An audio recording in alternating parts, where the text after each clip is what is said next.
familiar because there are people in our camp who used to speak the way Kina Kamketa speaking and telling the country, oh, hii kitu imeenda, oh, there's nothing you can do, tutanyorosha wewe, hatuwezi kuachia mwizi. But I'm telling you, with the sort of anger that Kenyans have, the day a Kenyan is given a ballot paper like this, once he crosses against your name and puts it in the ballot box, that's the end of the day.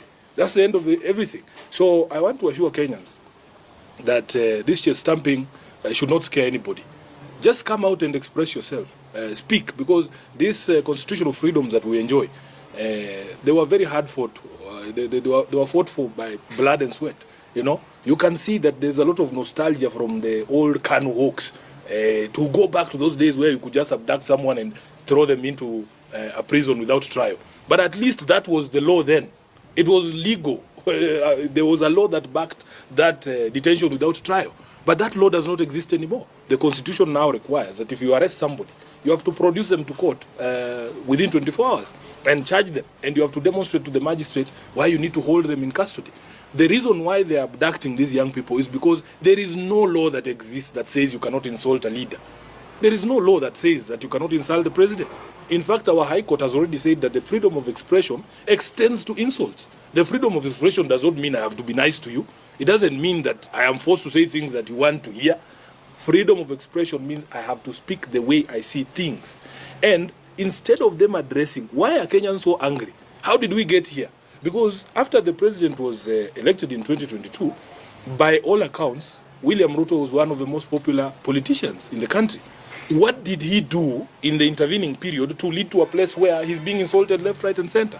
Instead of addressing those questions, the cause, they are addressing the symptoms. And I can tell you, for as long as your policies and the actions of your government continue to make life more difficult for Kenyans, for as long as you don't demonstrate respect for the people, for as long as your court jesters, the ones you are talking about, are speaking to Kenyans in the way that they are speaking to them, then nobody's going to respect you. Respect is earned. It's not something you force. You cannot force people to respect you. Respect is earned from how you conduct yourself, how you relate with people, how you demonstrate respect for the people as required under Chapter 6 of the Constitution. So unfortunately for him, he is surrounded by people who have decided that they have to tear him down. They're going to take him down. If there's anybody to be blamed for the one-term presidency of Ruto, it will be Kamket, it will be Oscar Sudi, and the likes who are surrounding him there, giving him bad advice, including my uncle Atwoli.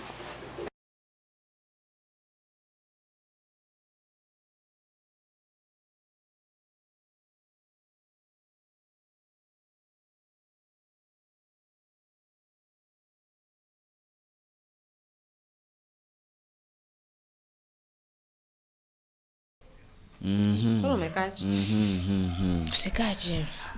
Hi, Gypsy. Oh my god. Oh my god. Hi. Hi, how are you? Welcome. Welcome. Tilda, Gypsy. hi. This guy is my source of happiness, by the way. Anyway, welcome, Gypsy. Very, very happy and proud of you. Wherever you are, feel much loved. So Sifuna. Sifuna anauliza hivi. Akona point. Sifuna anauliza hivi. Who said that freedom of expressions only said that I had to speak what makes you happy? Who said that freedom of speech is the same freedom that will make you feel good? No. Maybe anajaribu kuingililia some of the individuals who are maybe who are in that position of limiting people from expressing their selves. You know, at some point ninaweza sema like what can I say?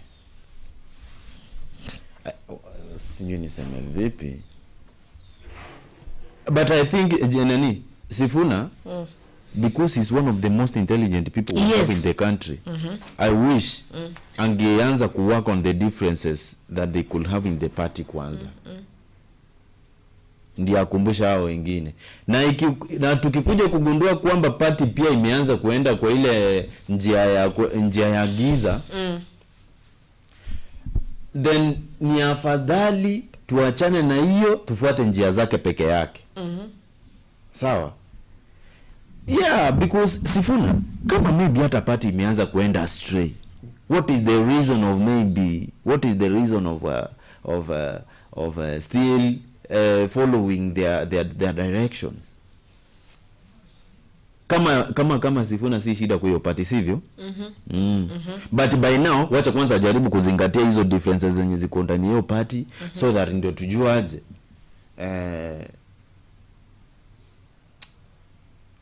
pia anajaribu kukriticize hata party yake mahali popote inaenda astray. We don't want him maybe to criticize the government where possible, na at some point is not rectifying the party. Just as I said, yes, ODM vile iliingia kwa government, inafaa ionyesha party yenye inalili the government that if we could be in this seat the way you are, this were to be the best achievement that we could achieve kuwaliko. Lakini sasa tena hizo differences zenye zinaanza ku rise up.